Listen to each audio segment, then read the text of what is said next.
He was the king of the city, and she was his truculent, beautiful wife.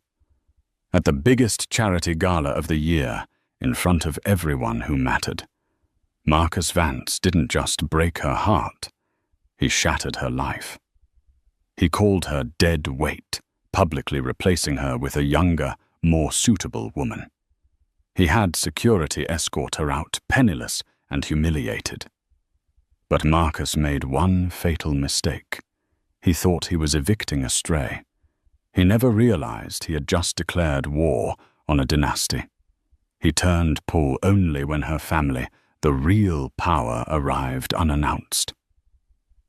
The penthouse on Park Avenue was less a home and more a museum of Marcus Vance's success.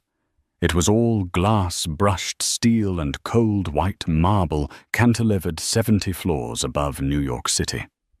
And like any prized exhibit, Elara Vance was kept in perfect, silent condition.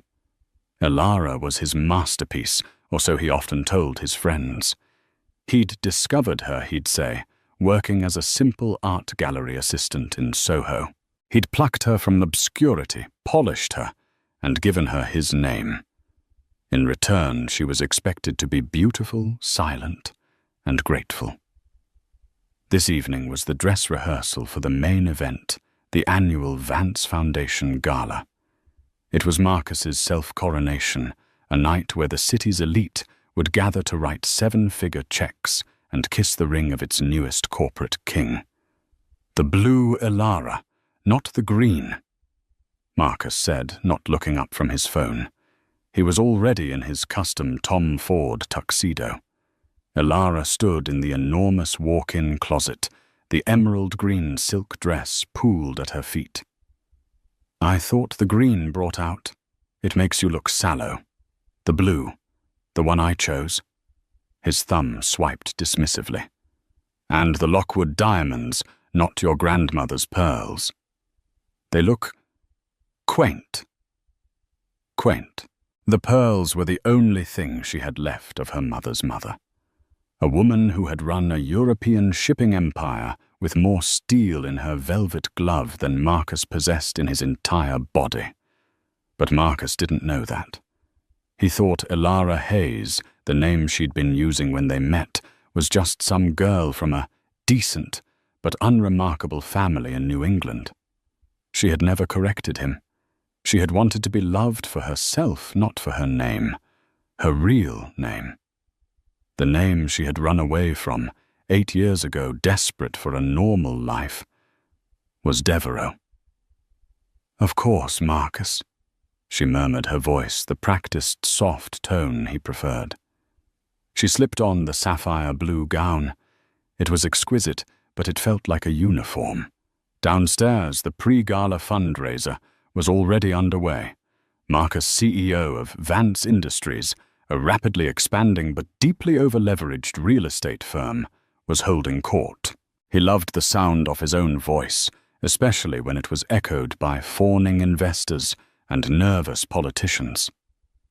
Elara drifted through the crowd, a perfect smiling ghost. She passed Senator Keating, who gave her a polite empty nod, and a few wives of board members who offered air kisses that smelled of Chanel No. 5 and rivalry. Then she saw her, Chloe Sterling. Chloe was the Vance Foundation's new Director of Strategic Partnerships. She was barely 26, with a law degree from Yale and a predatory ambition that Elara recognized instantly. She was also, Elara knew, with a cold, sinking certainty, sleeping with her husband. She'd seen the late-night strategy texts, the lingering touches in the hallway, the way Marcus looked at her, not like an exhibit, but like a new acquisition he couldn't wait to unwrap. Chloe was in a blood-red dress, her hand on Marcus's arm, laughing a little too loudly. Marcus caught Elara's eye from across the room. There was no apology in his gaze, no shame. There was only impatience. "Elara, darling," he boomed, gesturing her over. The room quieted. Chloe was just telling me about the new projections for the children's wing. Brilliant. Absolutely brilliant. Chloe smiled, a flash of perfect white teeth. Oh, Elara, you look lovely. Blue is so obedient on you. Marcus, we really must finalize the seating charts for tomorrow. She'd used Elara's presence not to retreat, but to stake her claim. She was already the acting hostess. Elara felt the familiar chill. She had spent 5 years being the perfect, unassuming wife, hiding her intellect, her background, and her strength, all in the name of a love she'd thought was real. She had sacrificed her dynasty for this man. And as she stood there, watching him look at Chloe Sterling, she realized her sacrifice hadn't just been in vain. It had been a joke. "If you'll excuse me," Elara said, her voice a whisper. "I need to check on the catering for tomorrow." Marcus waved her away, already turning back to Chloe. Yes, you handle that." Elara walked away. Her back straight, her hands clenched so tightly her nails dug into her palms. She didn't go to the kitchen. She went to her small hidden art studio at the back of the penthouse, the one room Marcus found cluttered and never entered. She closed the door, leaned against it, and let out a breath she felt she'd been holding for 5 years. On her easel was a half-finished painting, a chaotic, brilliant storm of dark blues and violent slashes of white. It was the only place she was allowed to be herself. She looked at the phone on her desk. One number was programmed into it, a number she had sworn never to call. Matriarch. Her finger hovered over the contact. Not yet. Not until the humiliation was complete. And she had a terrible, sickening feeling that tomorrow, at the gala, Marcus was planning to give her exactly that. The grand ballroom of the Pierre Hotel was a sea of glittering diamonds and desperate ambition. This was the night, the 10th annual Vance Foundation Gala. Marcus had spent a rumored $3 million on the event, transforming the space into a modern Versailles, complete with ice sculptures and flowing champagne fountains. Elara stood by his side at the entrance, her smile as practiced and brittle as the spun sugar on the croquembouche. She wore the blue dress. She wore the Lockwood diamonds. She was the perfect, silent accessory. "Marcus, wonderful!" a donor bellowed, slapping Marcus on the back. "Senator, so glad you could make it. Marcus, you've outdone yourself. Only the best you know that." Marcus was electric feeding on the adoration. He barely looked at Elara, except to occasionally grip her arm in a gesture that looked like affection to the cameras, but felt like a warning to her. Chloe Sterling was already inside, working the room like a seasoned politician. She had saved a seat for herself at the head table right next to Marcus. Elara's seat, she noted with a cold prickle, was on the other side next to a doddering half-deaf board member. The hierarchy was clear. The transition was already in progress. "Ladies and gentlemen, please take your seats. The presentation is about to begin." The lights dimmed. A slickly produced video played showing Marcus Vance cutting ribbons, shaking hands and staring thoughtfully at blueprints. It painted him as a visionary, a philanthropist, a man single-handedly rebuilding the city. Elara watched, her stomach twisting. The man on the screen was a stranger. The man she'd married, or thought she'd married, was a quiet, driven man who'd told her he hated the stuffy world of his parents. It had all been a lie. He hadn't hated it. He'd just been on the outside, desperate to get in. And she, Elara Devereaux, had been his key. Except he'd never even known which lock she opened. The video ended. The spotlight hit the podium. Marcus strode onto the stage to thunderous applause. "Thank you, thank you." He beamed, holding his hands up. "Friends, colleagues, family." He began with the usual platitudes, thanking the donors, praising the board, outlining the foundation's bold new vision. Elara let the words wash over her. She was tracing the patterns on the tablecloth, planning her escape. A small apartment, a quiet job, a life where she could finally paint. She would have to call her family. The thought was humiliating, but not as humiliating as this. Then his tone shifted. But change, Marcus said, his voice dropping, is not always easy. To build something new, you must first have the courage to tear down what is old. The room grew quiet. This wasn't in the prepared remarks she'd seen. For Vance Industries to reach the next level, for me to reach my full potential, I have to be willing to make hard cuts, to shed dead weight. A few people shifted uncomfortably. This was unusually aggressive even for Marcus. Elara's blood ran cold. She looked up. The spotlight was still on him, but his eyes, two dark pits of ambition, were locked directly on her. My marriage, my partnership with Elara, has been a comfort. He used the past tense. The air left her lungs. But comfort is the enemy of greatness. There were gasps.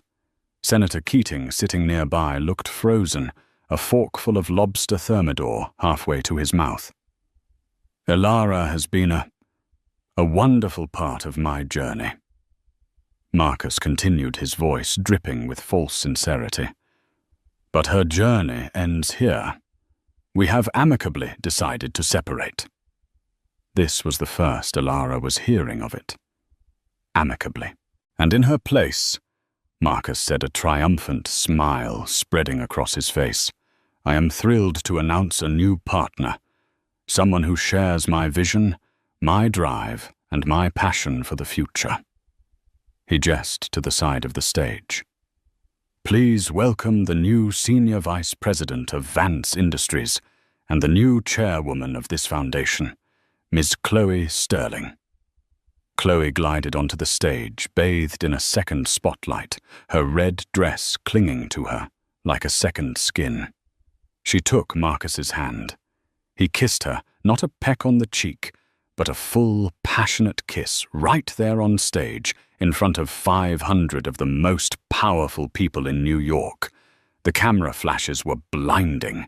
It was an execution. Elara sat paralyzed, the blood roaring in her ears.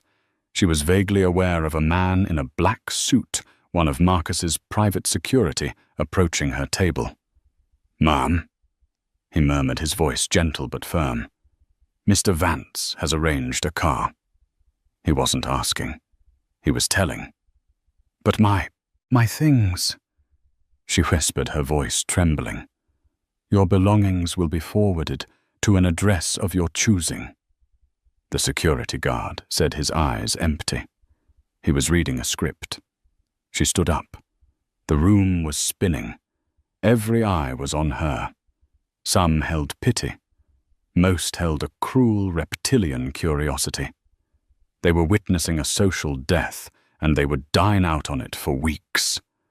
As the guard's hand touched her elbow, steering her towards the exit, Marcus's voice boomed over the microphone one last time.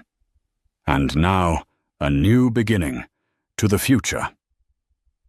The applause was deafening. The heavy ballroom doors swung shut behind her, cutting off the sound. She was in the silent, carpeted hallway, alone. The guard had already melted away. She walked one foot in front of the other through the opulent lobby. The doorman who had greeted her with a fawning Mrs. Vance just 2 hours earlier now looked straight through her. She stepped out into the cold November air. The car Marcus had arranged was a standard black Lincoln town car, not her usual Bentley driver. It was a final petty twist of the knife. As she slid into the back seat, her phone buzzed. A text from Marcus. Penthouse locks have been changed. My lawyer, Mr. Adler, will contact you tomorrow with the divorce settlement. It is non-negotiable. Be smart, Elara. Don't make this messy. A second buzz. her credit card, an alert from her bank. Account frozen by primary holder. He hadn't just divorced her. He hadn't just humiliated her. He had erased her. He had left her on the street, penniless, with nothing but a $20,000 dress and a pair of borrowed diamonds. She took a deep, shuddering breath. The tears didn't come. What came instead was a coldness she hadn't felt in years, a familiar, ancestral cold. She looked at her own phone, the one he didn't pay for, the one she'd kept hidden. She opened her contacts and pressed the one named Matriarch. It rang once. "It's done," a crisp, ageless voice said. "No hello." Elara's voice was hoarse. "Grandmother, it's Elara." There was a silence on the line, a vast, snowy silence that stretched from New York to the family chateau in Geneva. "He did it," Elara whispered, the first tear finally tracking a path through her perfect makeup. "He did it all." Another pause. Then the voice of Genevieve Devereaux, the iron-willed head of the Devereaux global empire, spoke 3 words. "Give me the name." "Marcus Vance," Elara said. "Vance Industries." "I see. And the other one?"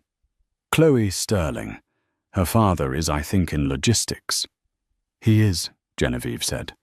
"And his largest contract is with our shipping division in Rotterdam." "Was." Elara closed her eyes. The machine was already turning. "Stay where you are, Elara," the matriarch commanded. "A car is coming for you, not a Lincoln. You are a Devereaux. You will not be seen in a Lincoln."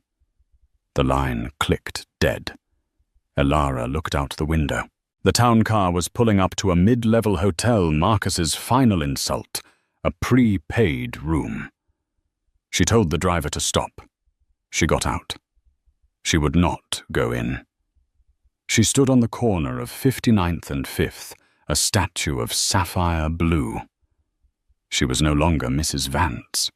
Within 5 minutes, a black, gleaming Rolls-Royce Phantom, the kind with diplomatic plates, purred to a stop in front of her. A driver in a full Devereaux grey livery stepped out and opened the door. "Ms. Elara," he said, as if he'd just dropped her off 5 minutes ago. "The matriarch is en route." As Elara slid into the plush, buttery leather interior she knew. Marcus hadn't just shed dead weight. He had just torpedoed his entire fragile world. And he had no idea the iceberg was now heading straight for him. The Devereaux safe house wasn't a house. It was the entire 50th floor presidential suite of the St. Regis, permanently retained under a corporate name for family use. It was quiet, opulent, and most importantly, secure. Elara spent the first 24 hours in a fog. The Devereaux team, a silent, efficient group of professionals who had materialized at the hotel, had handled everything. A woman named Sophia, who was part assistant, part security, had produced a wardrobe of perfectly tailored clothes in Elara's exact size. A lawyer, not a family one, but a specialist, had appeared, taken her statement, and vanished. Elara's prized Lockwood diamonds had been removed, catalogued, and sent to a vault to be returned to Marcus in the most insulting way possible via a bonded messenger with a receipt. She sat on a silk chaise lounge overlooking Central Park, a cup of tea she didn't remember asking for in her hand. The shock was wearing off, replaced by a deep, vibrating hum of shame and a darker, colder anger. She had been so stupid. She had fallen for the oldest trick, a charming pull and a promise of normalcy. She who had been trained since birth to spot a grifter, a social climber, a liar. She had seen all those traits in Marcus, and had, in her romantic delusion, mistaken them for ambition. Her phone, the Vance phone, was a smouldering ruin. The media was having a field day. Vance's new vision, CEO dumps wife for VP at annual gala. From +1 to -1. The socialites' stunning fall. Marcus Vance and Chloe Sterling, the new power couple. The gossip columns were brutal. They painted her as a clueless, boring last-season wife who hadn't been able to keep up with her dynamic husband. Page 6 ran a particularly cruel piece, quoting an insider, clearly Chloe, who said Ilara's only hobby was finger painting. Meanwhile, Marcus and Chloe were embarking on a victory tour. They were photographed having a celebratory breakfast at Balthazar Chloe's hand, flashing a massive canary yellow diamond, a ring that must have been purchased weeks, if not months ago. Marcus had given an interview to the Wall Street Journal set up for the morning after the gala. Vance Industries is pivoting. He'd said, his picture plastered on the front page, oozing confidence. We are leaner, more aggressive. We've cut all sentimental ties. Our new flagship project, the Hudson Elysium Tower, is fully funded. We are unstoppable. Ilara let the newspaper fall to the floor. Fully funded, she whispered. She knew for a fact the Elysium Tower was a house of cards. Marcus had leveraged everything, including the penthouse, to break ground. He was desperate for a final round of financing. The door to the suite opened. He's arrogant, and arrogance is expensive. Genevieve Devereaux stood in the doorway, not as a grandmother, but as a queen. She was 75, but looked 50. Her silver hair pulled into a severe, elegant chignon. She wore a Chanel suit the color of glacial ice.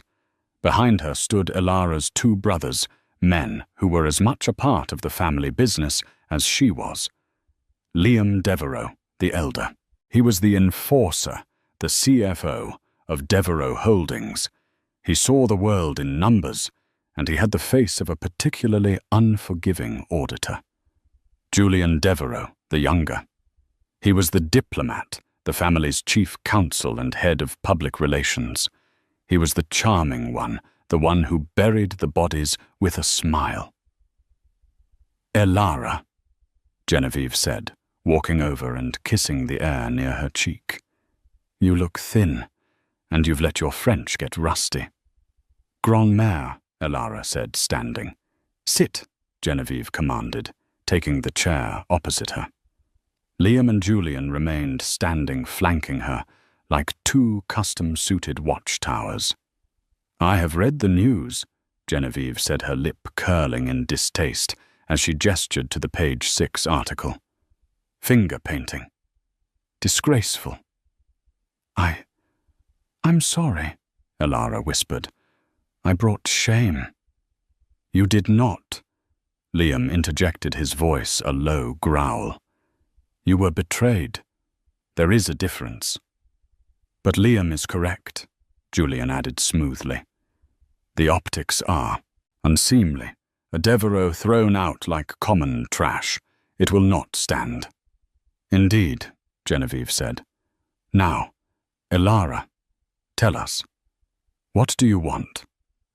Ilara looked at her hands. I just want to disappear. I want to go to the farmhouse to paint. No, Genevieve said.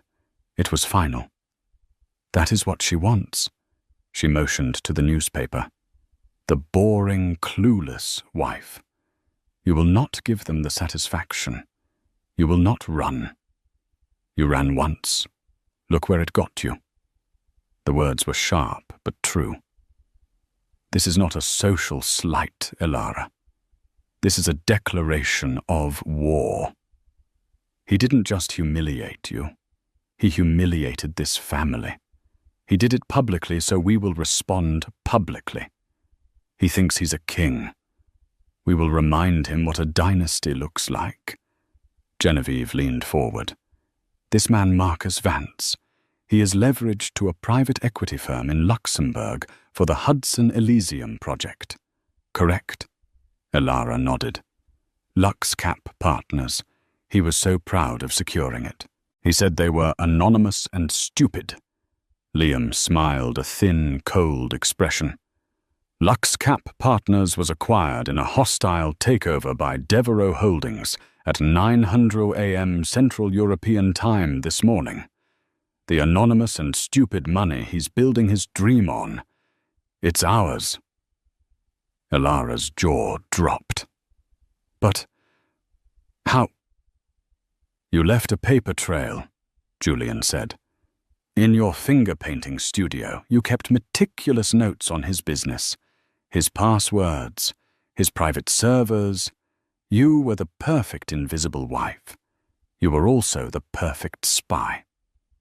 Elara hadn't even realized it. She just listened. She absorbed. And Ms. Chloe Sterling. Genevieve continued tapping a pristine white envelope on the table. Her father, Sterling Logistics. As I mentioned, their largest contract was with our Rotterdam port. That contract was terminated effective immediately for breach of ethical standards. Julian has also helpfully leaked to the press that Sterling Logistics is being investigated for customs fraud. They aren't, Liam noted. They are now, Julian corrected. Reputation is everything. So, Genevieve said, standing. This is the plan. Marcus Vance believes he is at his peak. He is celebrating his new life. We will let him. For 48 hours, he will be the king of New York. He is announcing his merger with Sino-Pacific Investments on Thursday. Correct. Elara nodded. It's the final piece of his Elysium funding. A press conference at his office. Excellent, Genevieve said. That is where we will cut the head off the snake. Elara, you will go to the salon. You will go shopping. You will be seen. But you will not be seen. You are preparing. Preparing for what? Elara asked, a new strength hardening her voice. For your reintroduction, Julian said, smiling. Elara Vance is dead. We are about to reintroduce the world to Elara Devereux. For the next 48 hours, Marcus Vance lived in a golden-tinted bubble. His life was perfect. He woke up in his penthouse, the scent of Elara's dusty lavender and old books finally replaced by Chloe's modern, sharp perfume. Chloe herself was a revelation. She woke up at 5 a.m., reviewed Chinese market reports before her first espresso, and matched his ambition step for step. She wasn't just a partner. She was a weapon. Did you see the journal? He said, throwing the paper onto the bed. Vance, the Maverick of Manhattan. They're finally getting it. Chloe looked up from her laptop, pouting her lips. I don't like Maverick. It sounds uncontrolled. I prefer visionary. But the picture is good. She walked over and straddled his lap. The press conference on Thursday is going to be massive. Once we announce the Sino-Pacific deal, we'll be untouchable. Marcus felt a surge of pure, unadulterated power. He had done it. He had achieved everything he'd ever wanted. He'd cut the one tie that was holding him back. Elara. He felt a brief mosquito-like sting of, not guilt, but annoyance. He'd received a curt email from a law firm he'd never heard of, Hadrian and Locke, confirming they represented Elara. They'd attached a copy of the prenuptial agreement he'd forced her to sign. It was ironclad. She got nothing. Her lawyer had only one request, that her art supplies be forwarded to a P.O. box. Marcus had laughed. Finger paintings. He'd told his assistant to handle it, which meant throw them in the building's incinerator. His lawyer, Mr. Adler, had called him. Marcus, just a flag, Adler had said, his voice tinny. This firm, Hadrian and Locke. They're not a divorce mill. They're significant.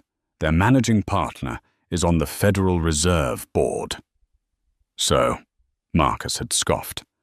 She's probably got some bleeding heart pro bono case. She signed the papers Adler. It's done. As you say, Marcus. And the financials for the Sino-Pacific closing. Airtight, Marcus said. LuxCap wired the last tranche yesterday. The money is in escrow. The Hudson Elysium Tower is a go. His world was perfect. But there were small tremors. His assistant buzzed him. Mr. Vance. A slight issue. Sterling Logistics just declared force majeure. They're pulling their entire fleet. What? Marcus barked. They can't do that. They're Chloe's family. He'd stormed into Chloe's new cavernous office. What the hell is going on with your father? Chloe looked pale, her usual composure cracked. He said they're being investigated. Some ridiculous customs fraud charge. He said a contract was pulled, a big one. He's furious. He told me I should have stayed in my lane. Useless, Marcus muttered. Fine, we'll get another logistics company. Call O'Malley. O'Malley just terminated their contract with us, his assistant said over the intercom, her voice quavering. And so did Eastern Trucking and Global Link. What is this? Marcus roared. Is this a joke? They all cite financial risk reviews, the assistant whispered. A cold dread, the first he'd felt in days, began to creep up his spine. It doesn't matter, he said more to himself than to Chloe. It's all noise. The Sino-Pacific deal is all that matters. The money is in. The deal is closing. Thursday. Nothing can stop that. He was Marcus Vance. He was a maverick. He was a visionary. He was unstoppable. He spent the rest of the day in a flurry of angry calls, all of which went to voicemail. Suppliers he'd had lunch with last week were suddenly in a meeting. Bankers who had begged for his business were on vacation. It was a coincidence, a statistical blip. He went home craving the reassurance of his perfect penthouse. When he walked in, he found Chloe frantically packing a suitcase. "What are you doing?" he demanded. "My father called," she said, her voice high and thin. "The feds just raided his office. They're freezing our assets. His assets. He said this is a professional hit. He said, I'm radioactive. I have to go. Go where we have the press conference tomorrow. You don't get it, do you?" She shrieked, her mask of sophistication shattering. "This isn't about you. My family is being ruined. I thought you were a king, Marcus. But this is a war, and you're on the wrong side. What are you talking about? What war I won?" "Did you?" she said, zipping the bag. "This all started the day after that stupid gala. The day after you humiliated your little mouse of a wife. You poked something, Marcus. You poked something you shouldn't have." "Get out," he hissed, his voice dropping. "Gladly," she spat, grabbing her passport. "And for the record, your Elysium Tower is a glass monstrosity, and I hate canary diamonds." She slammed the door. Marcus stood alone in the marble foyer, the silence of the penthouse deafening. The fear was no longer a creep. It was a flood. He ran to his office and pulled up the accounts for the LuxCap Partners financing. The money was still there in the escrow account, safe. He breathed. It was fine. Chloe was a liability anyway. Her family was a mess. He was better off. He'd announce the deal tomorrow solo. He was a lone wolf, a visionary. He poured himself a 30-year-old Macallan. His hand shaking just slightly. It was all a coincidence. It had to be. Thursday, 11:00 a.m. The main conference hall at Vance Industries headquarters was packed. The Sino-Pacific deal was huge. It wasn't just a merger. It was a symbolic marriage of New York real estate and Asian capital. The Wall Street Journal, Bloomberg, the Financial Times, every major outlet was there. Marcus Vance stood backstage adjusting his power blue tie. He hadn't slept. The departure of Chloe, followed by a sleepless night of his suppliers' lines going dead, had left him rattled. But the adrenaline of the crowd, the flashing cameras, the knowledge that he was this close to pulling it off, steadied him. This was it. The moment he became a legend. "Ladies and gentlemen," his PR director announced from the podium, "the CEO of Vance Industries, Mr. Marcus Vance." Marcus strode onto the stage, forcing his most confident, shark-like smile. The applause was strong. "Thank you," he began, his voice booming. "Thank you for coming. What a day for New York. What a day for the future." He launched into his speech. He talked about vision. He talked about steel and glass and the skyline. He talked about the transformative partnership with Sino-Pacific.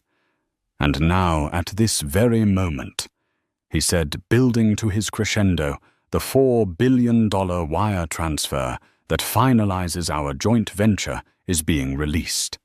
The Hudson Elysium Tower is no longer a dream. It is a reality. He expected thunderous applause. Instead, there was a commotion at the back of the room. The heavy oak doors of the conference hall swung open. A few journalists turned, annoyed by the interruption. Then they fell silent. The silence spread like a virus. First, two very large, very well-dressed men, who looked like they could snap a person in half and then file a legal brief about it, entered and stood at ease, scanning the room. Then Julian Devereaux entered. He was smiling, radiating charm, and wearing a Savile Row suit that probably cost more than the podium Marcus was gripping. He was followed by Liam Devereaux, who was not smiling.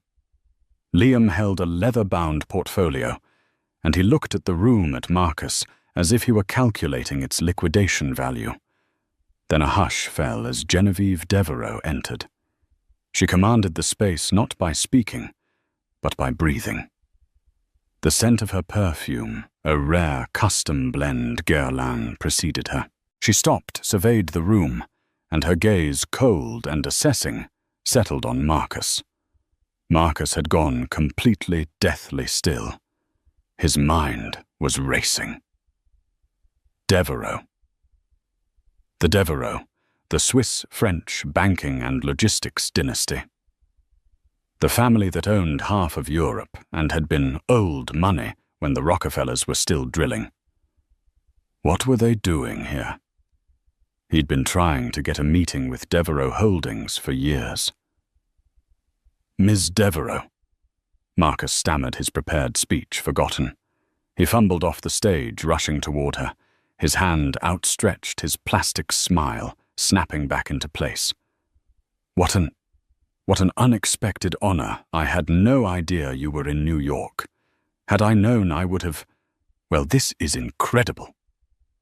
Genevieve looked at his outstretched hand as if it were a dead fish. She did not take it. "Mr. Vance," she said. Her voice was quiet, but it carried across the silent room like a shard of ice. "Please," he gushed. "My staff can find you a seat. We're just announcing it's a new era." "We are not here for a seat," Julian said, stepping forward smoothly. "We are here for a clarification." "A clarification," Marcus laughed nervously. "About what?" "The deal, it's all public." "No," Genevieve said. "Not about your deal, about a personal matter." The journalists were now out of their seats, cameras flashing recorders on. This was 1,000 times better than a boring merger. I don't understand," Marcus said. The dread was back thick and suffocating. "You see," Genevieve said, "this family takes its name very seriously, Mr. Vance, and you have, misused it." "Misused your name? I would never," he sputtered. "I have the utmost respect for—" "And yet," Genevieve continued, "you put a member of this family, the daughter of this house, you put her in a taxi, in the middle of the night, with her credit cards cancelled." The room inhaled as one. Marcus's brain short-circuited. "Daughter. Daughter. What daughter?" "You had her escorted from a public event, like a common criminal," Genevieve said, her voice rising almost imperceptibly, but to devastating effect. I don't know what you're talking about," Marcus stammered, his face losing all color. "Don't you—" And then Genevieve Devereaux stepped to the side. She had been obscuring the doorway. Now she revealed the person standing just behind her. Elara. But this was not the Elara he knew. This was not the quiet, mousy woman in the ill-fitting quaint pearls. This was Elara Devereaux. Her hair, once a simple brown, was now a rich dark auburn, styled in a cut so sharp it could draw blood. She wore a tailored suit of crimson red, a color of war that fit her like armor. Her grandmother's pearls were gone, replaced by a single massive Devereaux family crest, a diamond and ruby lion. Her makeup was flawless. Her posture was steel. She looked at Marcus, not with pain or sadness or anger. She looked at him with pity. Marcus's blood turned to ice water. His smile froze, then collapsed. He turned a color of ash, a sickly pale green. He looked at the woman in red. He looked at the matriarch. He looked at the family crest. And he connected the dots. Elara. Elara Hayes. Her mother's family. Her quaint pearls. Her. Elara, he whispered. His voice was a dry croak. Elara stepped forward. The cameras swarmed a frenzy of clicking shutters. "Hello, Marcus," she said, her voice clear and strong. "You wanted to introduce your new partner. I thought it was only fair that I introduce my old one." She gestured to her grandmother. The Page 6 reporter, the one who had written the finger-painting article, shouted first. "Miss Vance, who are these people?" Elara smiled. "These are my people, and you've been mispronouncing my name. It's not Vance. It's Devereaux. Elara Devereaux." A collective bomb went off in the room. Marcus literally staggered back, his hand grabbing the podium to steady himself. He was hyperventilating. He had just publicly, grotesque, and catastrophically humiliated the sole heiress of the Devereaux dynasty. He wasn't just a king on a cardboard throne. He was a dead man.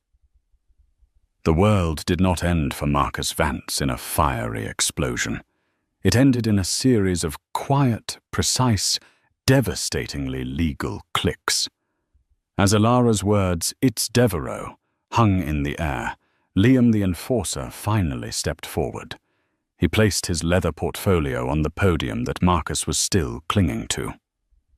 "Mr. Vance," Liam said, his voice as unfeeling as a stock ticker, "let's talk about your reality, the Hudson Elysium Tower." Marcus just stared, his mouth opening and closing. "As of 9:00 a.m. this morning," Liam continued, addressing the room, "Devereaux Holdings, the parent company of Lux Cap Partners, has called the note on the $2.8 billion bridge loan funding this project." A reporter from Bloomberg gasped. "You're Lux Cap." "We are," Liam said. "Mr. Vance was delinquent, on several covenants. No, Marcus choked. The payments, they're not due. The money is in escrow. Read the fine print, Julian added, pointing to a highlighted clause in a document he'd pulled from the portfolio. Clause 22A, the Material Adverse Change Clause. We find that the CEO and primary guarantor of the loan, Mr. Vance, has engaged in behavior that constitutes catastrophic reputational risk, specifically the public and fraudulent termination of his contract, he nodded at Elara, with a primary member of our holding. This is illegal, Marcus shouted, his voice cracking into a panicked shriek. On the contrary, Julian said, it's beautifully, perfectly legal. Mr. Adler, your own lawyer, approved the language. He's a very thorough man. A new horror dawned on Marcus. Adler works for you. But Adler, Genevieve said with a dismissive wave, is a sensible man. He knows which way the wind blows. He will be testifying in the fraud investigation. Fraud. The overvaluing of your assets to secure the LuxCap loan in the first place, Liam said, bored. Inflating your occupancy rates, claiming commercial tenants that don't exist. We found the real books. Elara, it seems, knew where all the bodies were buried. Marcus turned to Elara, his eyes wild with betrayal. You spy in my own home. You called it clutter. Marcus, Elara said, her voice even. I called it a contingency plan. You taught me to always read the fine print. The journalists were in a shark-feeding frenzy. Mr. Vance, is it true you defrauded your lenders? Elara. How long were you planning this, Ms. Devereux? What does this mean for the merger? Ah, yes. Julian said the Sino-Pacific deal, the $4 billion transfer. He pointed to the large screen behind the podium, where the deal complete graphic was supposed to appear. The deal, Julian announced, was contingent on the LuxCap funding being secure. As it is no longer secure, Sino-Pacific has, as of 2 minutes ago, withdrawn from all negotiations. On the screen, a new message flashed courtesy of Julian's technician.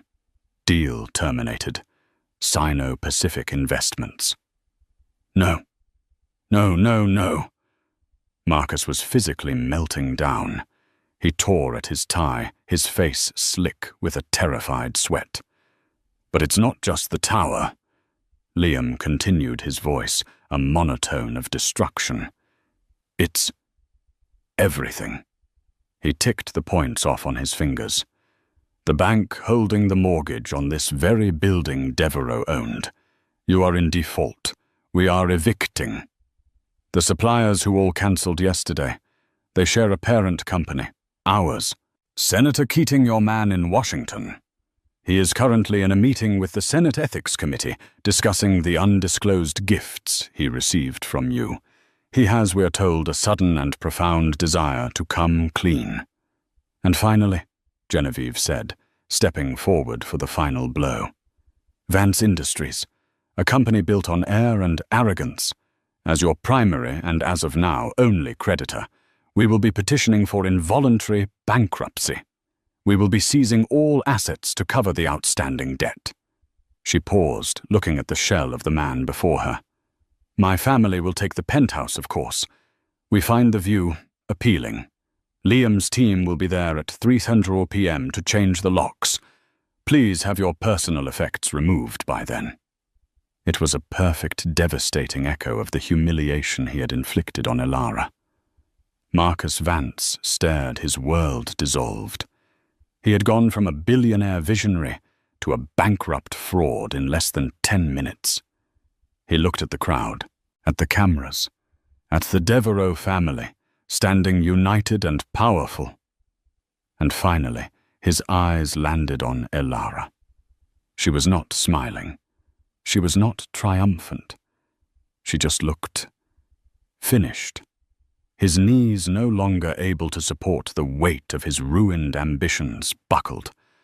Marcus Vance, the maverick of Manhattan, collapsed onto the stage, a pathetic sobbing heap, as the cameras flashed, capturing the single greatest social and financial immolation in New York history.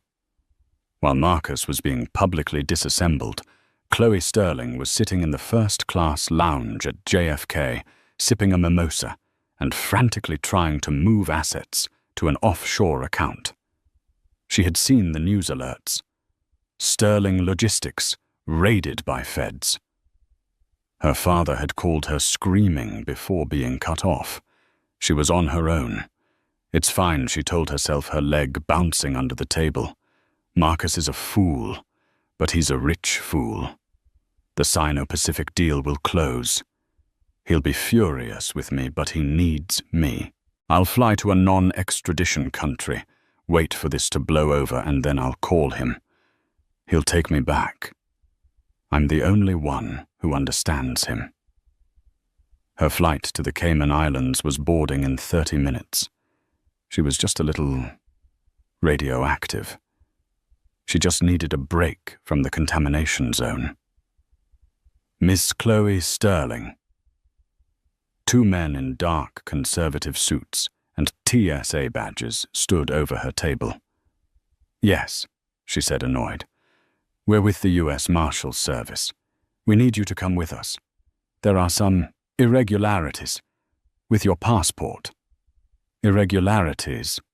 Chloe laughed, a high, nervous sound. It's brand new. I'm a first-class passenger. Now, ma'am, the first marshal said, his voice flat. He wasn't playing. A cold fear, the same one Marcus had felt, gripped her. I'm not going anywhere. I want my lawyer.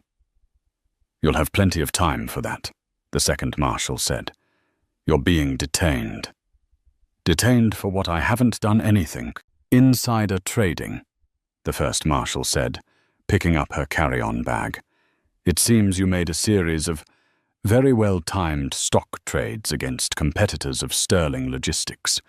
Trades that were apparently based on information you gleaned from... Where was it, Frank? Classified shipping manifests, ma'am, Frank said. From a company called Devereaux Holdings. They filed the complaint this morning. They take corporate espionage very seriously. Chloe's face went white. Devereaux. The name was everywhere. That's not possible. That's my father's business. Not anymore, Frank said, pulling out a pair of handcuffs. Please stand up, Ms. Sterling, and please try not to make this a scene. This lounge is for real first-class passengers. The karma was brutal, swift, and entirely public. As Chloe Sterling was led out of the first-class lounge in handcuffs, her face a mask of shocked fury, she passed a television screen. The news was no longer about her father. It was a live feed from the Vance Industries press conference. The shot was a close-up of Marcus Vance on his knees, sobbing. And standing over him, looking like a queen in a suit of blood-red armor, was Alara, the quiet, mousy, finger-painting wife. Chloe finally understood. She hadn't been replaced by Alara. She had been the tool Alara's family used to detonate Marcus's life. She was collateral damage. She wasn't the new power player. She was, as Marcus had so cruelly put it, just dead weight. The last sound she made before the lounge doors closed was a howl of pure, unadulterated rage. 6 months later, the name Marcus Vance was a punchline in New York. He had lost everything. The penthouse, the company, the friends. He was a pariah, buried in lawsuits from every contractor, investor, and employee he had ever stiffed. The fraud investigation had turned into an indictment. He was last seen balding and bloated, getting into a taxi outside his lawyer's office, shouting at a reporter that he was a visionary. The Hudson Elysium Tower, his glass and steel monument, sat half-finished, a rusted skeleton on the skyline. The Devereux family had bought it out of bankruptcy for 10 cents on the dollar, and Genevieve had publicly announced it was being reimagined. The Page 6 reporter who had mocked Elara was now writing glowing, fawning pieces about the Devereux family's quiet, powerful philanthropy. But the real story wasn't in New York. It was in Florence, Italy. The Uffizi Gallery was hosting a gala. But this was not a gala of social climbers and insecure CEOs. This was a gathering of academics, artists, and patrons. They were celebrating the unveiling of a newly restored Botticelli, a masterpiece that had been languishing in a back room damaged by a flood decades ago. The project had been funded by a new powerful initiative, the Elara Devereux Foundation. Its mission was simple: to find the art, the beauty and the history that the world had dismissed as clutter, and to restore it. Elara Devereux stood at the podium. She was not wearing red armor tonight. She wore an elegant, simple forest green dress. Her grandmother's pearls were fastened at her throat. She was radiant. "When we find something or someone that has been neglected," she said, her voice clear and warm, resonating in the ancient hall, "we have two choices. We can see them as dead weight, as a quaint relic of the past, to be discarded." She paused, and the room full of people who knew her story held its breath. "Or," she continued, "we can see the masterpiece beneath the dust. We can see the strength that survived. We can choose to restore, to rebuild, to reveal the truth. My foundation is built on the belief that nothing and no one is ever truly broken beyond repair." The applause was genuine, and for Elara, truly healing. After the speech, she walked through the gallery, accepting congratulations. Her brothers Liam and Julian were there, beaming with a pride that was real. Her grandmother Genevieve watched from a distance, a rare, soft smile on her face. A man approached Elara, a shy-looking man with kind eyes and paint smudges on his tuxedo jacket. He was Matteo, the Uffizi's chief restorer. "Signora Devereux," he said in accented English, "what you have done, it is a miracle." "No miracle, Matteo," Elara smiled. "Just patience, and the right tools, and a vision," he said, "to see what was always there." He kissed her hand. "Your speech was perfetto. Will you join me for a glass of champagne? I want to show you the sketches for the next project." "I would love that," Elara said. As she walked away with Matteo, laughing at something he said, she felt the last cold fragment of Elara Vance fall away. She was not a victim. She was not a wife. She was not even entirely just a Devereux. She was Elara, a restorer, a builder. She had taken the shattered pieces of her own life, and with the help of her dynasty, had built an empire of her own, one not of steel and glass, but of beauty, strength, and hard-earned truth. And that was the most powerful foundation of all. And that, as they say, is karma. Marcus thought he was the shark, but he was just a guppy in an ocean owned by a whale. Elara's story shows us that true power isn't about how loud you shout, but about the strength you hold in silence. It's a reminder to never, ever underestimate the quiet person in the room. What did you think of Marcus's epic downfall? Was Genevieve Devereux the most savage matriarch ever? Or did Marcus get exactly what he deserved? Let me know your favorite part of this story in the comments below. If you loved this story of drama and ultimate revenge, please hit that like button. Share this video with someone who needs to see karma served. And of course, subscribe to the channel for more real-life stories like this one every single week. You won't want to miss what's coming next.